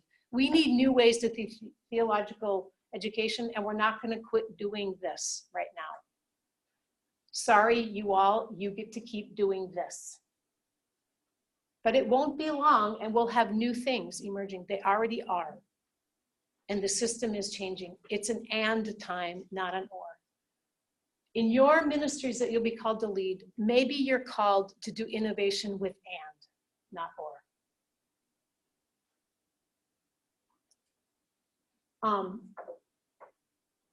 Maybe you're called to do or. Maybe your timing is to say, we're going to quit doing this, and now we're going to go do this because you can get that over there. Like, I think in some areas we need to close places to start new types of ministries and have less of these kinds of things for the good of the whole, right? So there might be some of that shift, but we might be doing an and. How do we leverage the performance engine of what's established for innovation? In other words, don't bet the farm, right? But how do you leverage? So let's say you're awesome in, you have a robust music stuff at your church or outreach to the community, right? Leave the good stuff of that going. Well, maybe you use music or mission to do some little experiments over here. Do you know what I'm saying? Leverage your assets to do this. Don't gamble them all away if you don't have to. Maybe you do, maybe you don't, right? Good innovation, beg, borrow, steal, and learn. Oh wait, steal isn't on there, borrow. Borrow ideas. Forget certain ways of doing things. You will have to unlearn things and learn all the way as you go. All right. And then innovation has to diffuse. One of the things we're learning about in the innovations class is most innovations aren't, the problem is not the idea. The problem is adapting them, is getting them into the system because the system is so resistant to change. That's actually where the biggest gap is. So diffusion of innovation. Innovation happens here. Some people are just innovators. They're going to be just generating in ideas and whatever. Some of you might be there, right? Then we've got early adapters. So let's say in technology, there are the people that are doing R&D and they're like, oh, I've got this really cool thing. It's called the touchscreen computer. And you don't even have to use a keyboard. And other people are like, keyboards have worked for a long time. Why do we need a keyboard? And these people are like, it's novelty. And they're like, cool. So they test it with some people and they go, yeah, it kind of works. It kind of doesn't. But these people love it, whatever. So they give feedback back to these people and they do some more, right? So these people are like, way cool. They love all the innovations, right? But only a few things make it this way, right? So they've refined the touchscreen thing and now it moves into here, right? And it begins to push, right? Most innovators, as we think of, fall really here.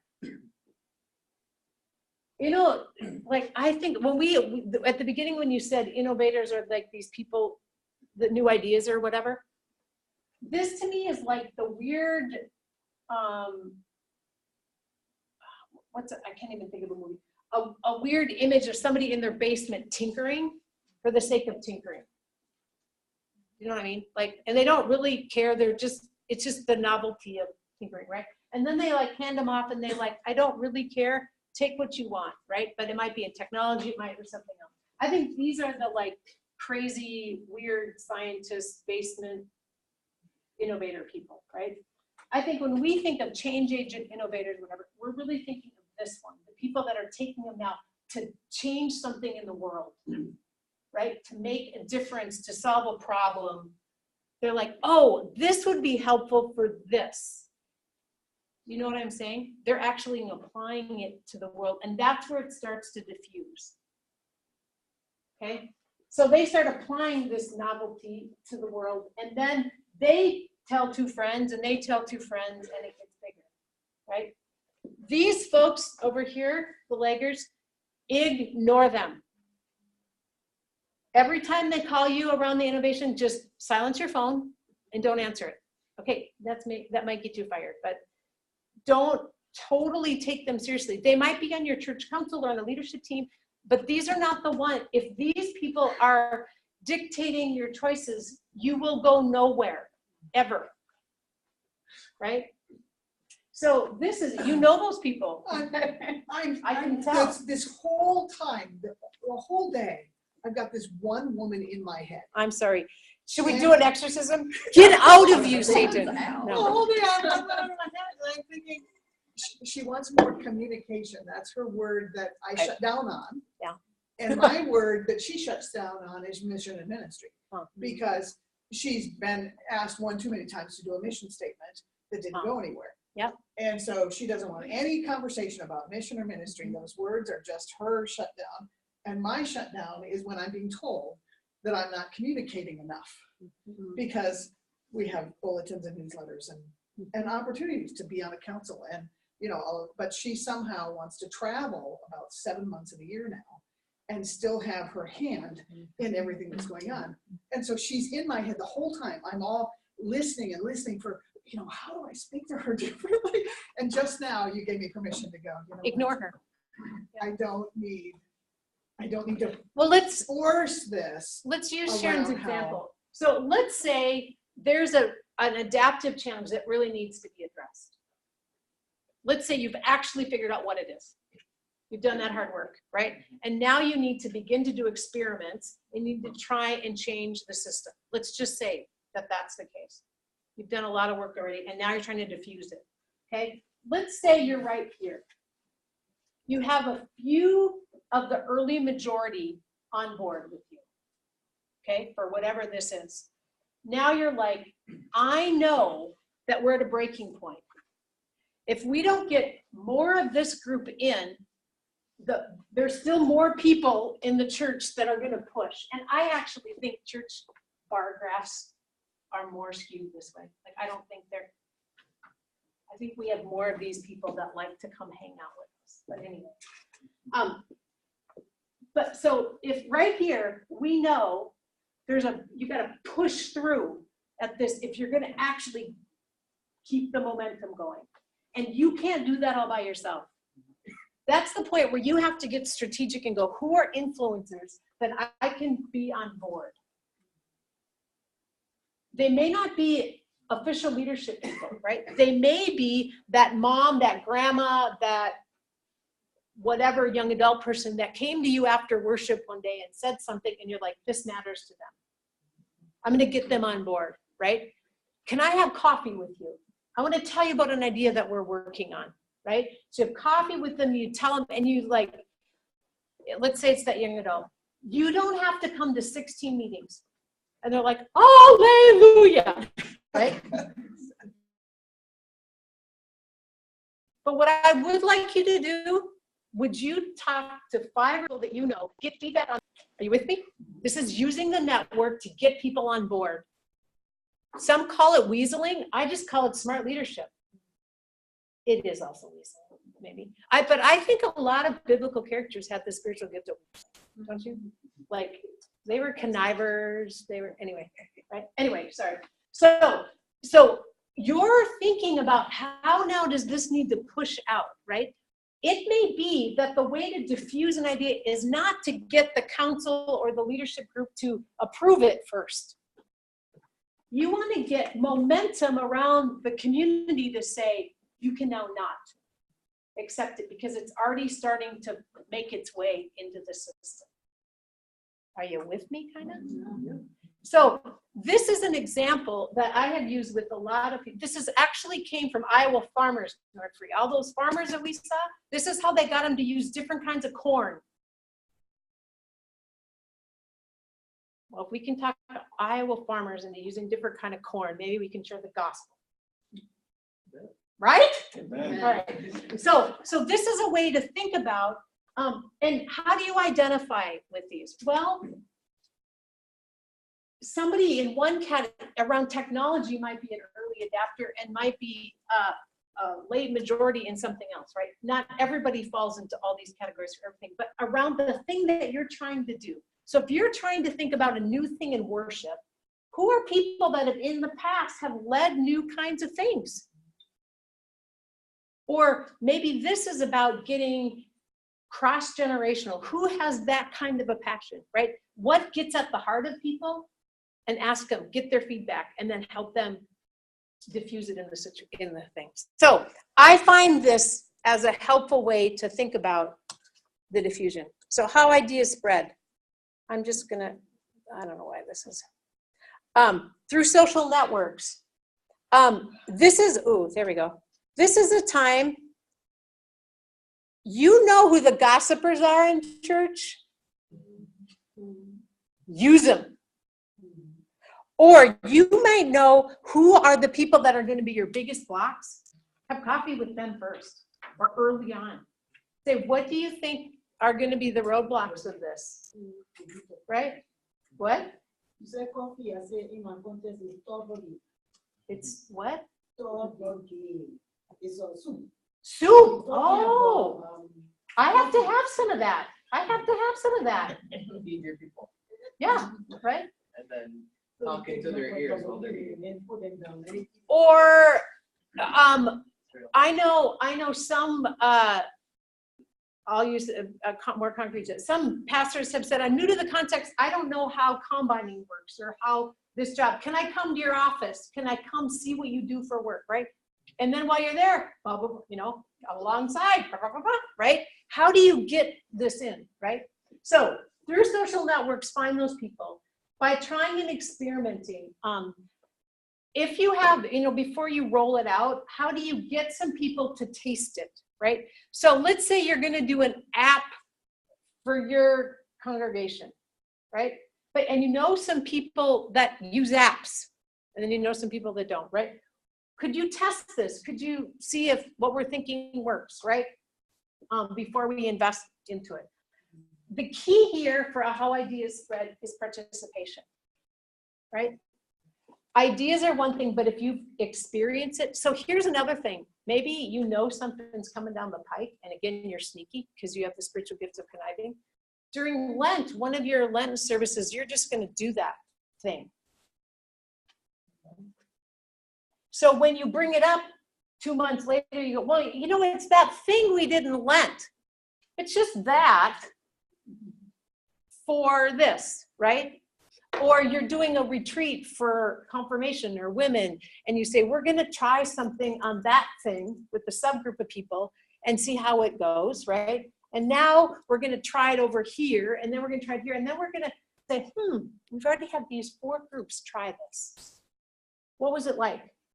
Then you can start saying, well, the women's group really liked this part, the men's, before you vote on it. Do you know what I mean? Like, you get people into it through that. All right, I'm making the point. All right.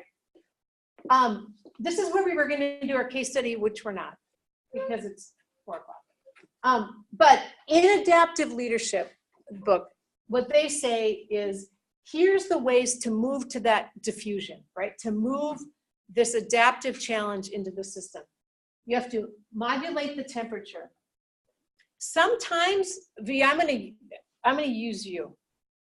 You're really good at, when people are being compliant, of raising the temperature. And I don't mean that in a negative way. I mean of calling people like, no, this is important, right? We need more church leaders to not let the church be passive around all kinds of things, around the brokenness in society, around the passive aggressive behavior that might take place, around issues of diversity, around connecting with their neighborhood, right? So one of the things about modulating the temperature, sometimes we got to turn up the heat. We're going to see a slide on that in a minute, right? Now, don't go from 0 to like 10 in one swoop. You may not keep your job very long, well, or whatever, right? But you may, in different places, right? You need to play with that, right? I love, one of our pastors talked about a sermon about her and her husband, like the heat in the house different in the winter. And rather than talk about it, one would turn it up and the other would turn it down and the other would turn it up and the other would. Finally, they just said, can I get you a blanket and then can we leave it? Yeah, that'll work, right? I mean, but I thought that's often how we do it, just a little up, just a little down, and nothing really changes. Sometimes we need to turn it up a little bit more dramatic, right? So full permission, we're gonna talk about that. Pacing the work, remember sprint versus long haul, right? You may need to do a kind of all out, we're gonna try a big experiment, but then back off and say, all right, how are we doing? And then lean back into it, right? So it's this learning to pace the work so you don't fry everybody out, or maybe you, in that early adapters, you only have so many of them, right? You need to get more people on board before you take it any further. Giving the work back to the people. One of the key things about adaptive work versus technical is that Tim can't go into a new congregation and save them. The young pastor from seminary is here on the white horse to save you. That would never happen, of course. But, right, there are many folks that say, and I hear it in call communities that say, we want a young family pastor that will bring young families in, and then it'll just be all better. Or fill in the blank characters, and you're like, no, we want a new seminarian with new ideas, because that'll help us, right? That puts all the pressure on one person. That ain't gonna change the system. So one of your jobs in adaptive leadership is when they're going, here you go, here you go, here you go, is to say, no, send it back, give it back, right? You wanna do that? All right, how can we help you? Who are two other people that you could get on board, that we, the church leadership, could come alongside you, or I could support you, but you lead, right? This is not always what people are happy to receive. But it does then mean, A, if they say, okay, then you gotta let them go with it and support it, right? And check in and work that. But the B is, it'll tell you where actually the energy is. Because some people will say, well, we need stuff in children, youth, and family ministry. Great, you want to do it? Sure, and they plan two things and then it fizzles out. The energy is probably not there. But you know what? If it gains momentum and if it starts going in a direction, how are you going to support that, right? That's another way to look at it. So giving the work back to the people. Get on the balcony, on the dance floor, we're in the midst of it. You will find a time when you're in conflict and you're at some meeting and you just want to yell and scream. Any of you know what I mean? Did you really say that, you idiot jerk? Oh, that's just what I say in my head, right? Like you look at people and go, what? Those are the times when we need to not speak and we need to get up and look down and go, what the heck is going on? And get out of, they call it the dance floor, and look out and say, what else is going on? And say, you know what? This church is tired of leadership rotation. And they're testing you to see if you're going to stick around. Or you said we're going to do this. Now they're going to test you to see if you really mean it. Right? So maybe, anyway, being on the dance floor and then taking times to get up and look what's going on. Orchestrating conflict. You will have conflict. People will not be happy with you. Get a bulletproof vest. Maybe get a bottle of wine, to put in your, whatever.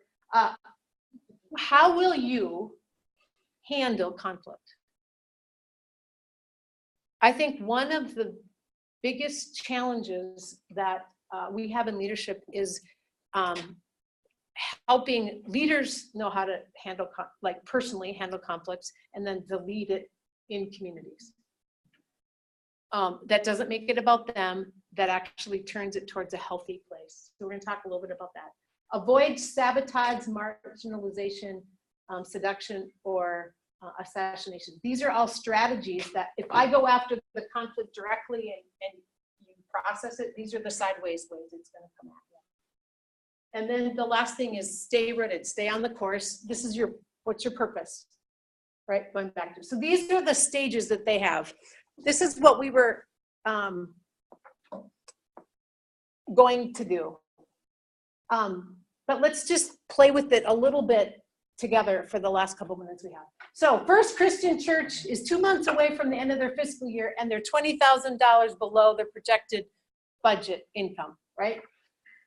Typically, they have about 10,000 that come in the last month. So, but there's still a $10,000 gap. I don't know what their annual budget say, but let's say it's significant enough that this matters, okay?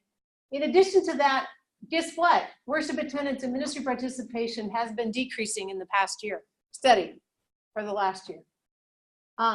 There's a concern bubbling up among some of the lay leaders that the part-time children and family staff, given some of this decrease, that position should be cut because they're worried about it, all right?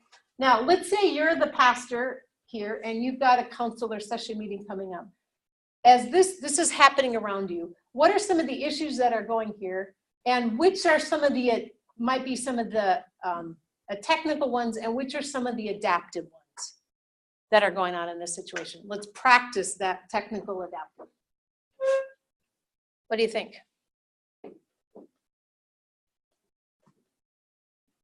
Technical budget shortfall. I'll start us off. What else? And name it as 10,000, not 20,000. Correct.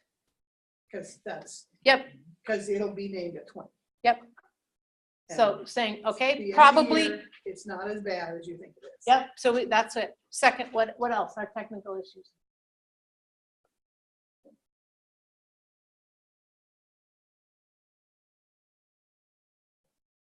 All right. What are adaptive issues? More technical. The decrease. Yes. Is real. Yep. However you're tracking that, there's something that is real, right? So at least technically, maybe it's come from the ushers counting worship attendance or the registrations for Sunday school or whatever. So there's something technical about the decrease there. And something adaptive. And there's something adaptive saying, I wonder what that's about, right? So underneath that, there's a larger question. What else? What are some other adaptive questions that you would have of this situation? And how is that an adaptive? I agree. What? Right. Yeah, that's like a symptom, right, of something, but we don't maybe know exactly what that's a symptom of yet. Coming from the people, not the experts. Right, right. I wonder about not only concern, but why is it focused on children, youth, and family, right? That's a secondary part of that. Is there something about that? That's what I was wondering. Yeah. I feel like it's not about, it's about something else. You don't often Right, is hear- that then about budget, or is Yeah. that about Right. the young people or But you don't often hear families or? people saying, I mean, at least I don't, let's just eliminate this position surrounding you, right? I mean, I guess that's odd. And I mean, the person's already part-time. It's not like you'd be cutting them from full to half-time. Right. Like, let's limit it, but it just doesn't sit right. So if it's threatening the leadership of that area, that's something that we consider, like, Yeah. So there'd be a question around, is this group of leadership actually able to lead this community through whatever is coming ahead? That would be a question, right?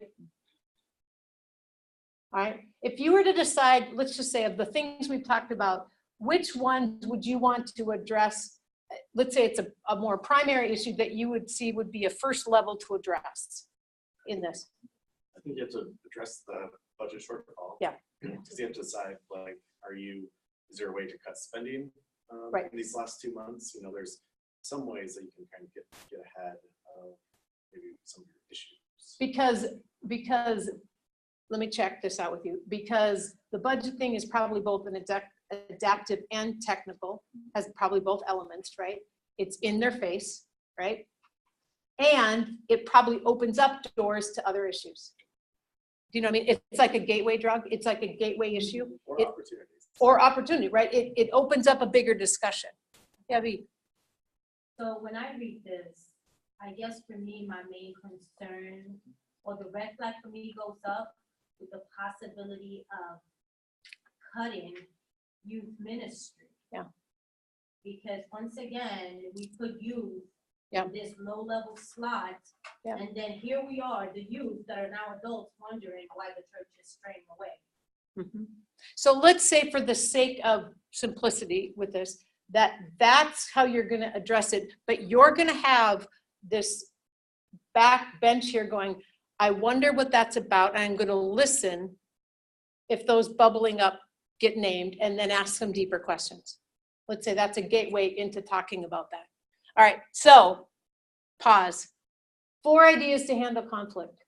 1, creating a holding environment, turning up or turning down the heat, a space where people can tackle, where can have differing opinions, right? To get at this and start to hear where people are at. So let's say that that's the case. So now we're back to this. What would be, this is the same slide, right? What would you want to do to create a holding environment, let's say at that council or session meeting, to raise that issue? What are the kind of parameters that you would find helpful to make that space to talk about that, so that people just didn't go, yes, pastor, or one loud voice? Okay, do you know what I'm saying? So people would really honestly talk about it. Invite parents of the youth in the Okay. program to come. So hearing from, that would be speak one. About the relationship and what's going on. Okay, what else? I got one. Yeah. About engaging the youth as to why they don't Yep. want to come. Okay, finding out from the youth. What else? Yeah. Well, I think a person does not need to become synonymous with a position. Yep. So looking at what this person has been doing and their CYF. Yep. And maybe they need to be replaced. Yep. sadly, but So, maybe they- yes. So looking at what are we asking people to do? Okay. Did you have one? No. Yeah. I think trying to determine, is this a children, youth, and family issue, or is it a bigger issue? If it's a bigger issue, it's super important to stand by the children, youth, and family person. Yep. So wondering about children, youth, and family is not the only area we've seen decline in. Is this a bigger issue? Right? Well, I would guess that these two are probably connected, and if they're connected, then it's. Finance and participation? Is that what you're saying too? Finances are going Yeah. down and your participation in youth stuff is going down. It's probably a combination of Yep. families leaving and other issues. Or it bigs up that there's a connection, But right? the last thing you want to do is throw a staff member on the bus Right. when it may not even be done. And let me ask this question. If, let's just say Sancha's right, that they're connected, would cutting a staff person actually change anything to get to that? In this case, Probably not, no. right? Go the opposite way. It might even accelerate it, right? And many places, right? Because that's a technical answer, right? That seems like it's putting a Band-Aid on this issue, right? So let's just say that's a clue, right? All right. The other side to it would be like trying to reduce the budgetary spending. Yeah. That we may not be able to raise the number of persons back, but while we try to cut down, we are also going to reduce our spending because we have less Right. persons. Right. There could be that's a short-term answer to something else. But let's beg the bigger question. I want to show you this chart because I think this is helpful. Oftentimes, we don't know on the front end if this is a technical or adaptive challenge, right? I wish we had one of those crystal balls, right? But I like this chart, and this is in the notes. It's also in the book. I don't know. Maybe I'm guessing it's around 117 to 111. But so we address this. Disequilibrium is here, right? Adaptive challenges take us through this. We get into disequilibrium and we don't like it. So we want to quick cut the youth director, boom, and get us back into equilibrium. Or we're feeling better about ourselves, right? But that maybe doesn't get it. So the trick is, if this is really an adaptive, is to keep people in this area, turning up the heat a little bit longer, asking some more questions, right? But there's also this sense of we have a limit of how long we can do that, right? Sometimes, right, we do an adaptive approach to it, and that doesn't change it, and we have to do it again, right? Sometimes we just avoid it, right? But the trick here is figuring out, this is the turning up the heat. When do we have to turn it up a little bit, right? Or maybe we turn it down. Sometimes we have to avoid things for a little bit, right? Maybe you, Tim, the new pastor that's come in here, saw this coming 2 months ago, but it's now finally gotten their attention. Now you're gonna jump in, right? You didn't turn up the heat then, but now you don't want them to just do a quick fix. You want them to actually deal with the adaptive issue here. You see what I'm saying? That's part of the dance here. All right. So as the council session, you move forward as planned. Let's say you make a plan, right?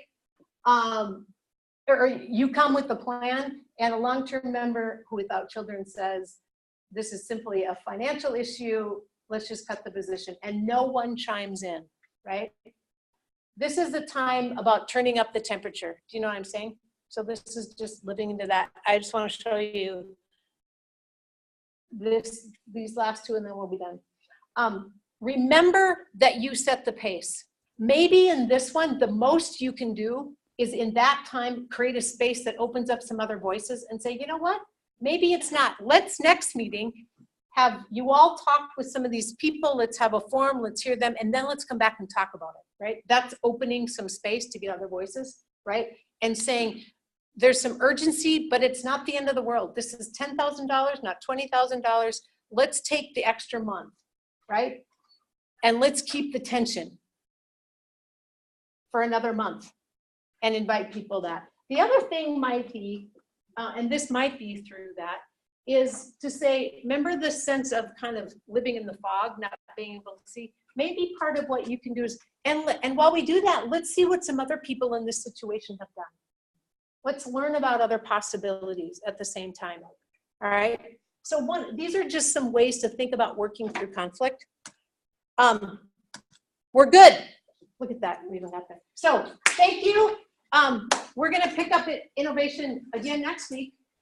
I will not get to your papers till at the end of this week, but I will have information for you by then on next Monday.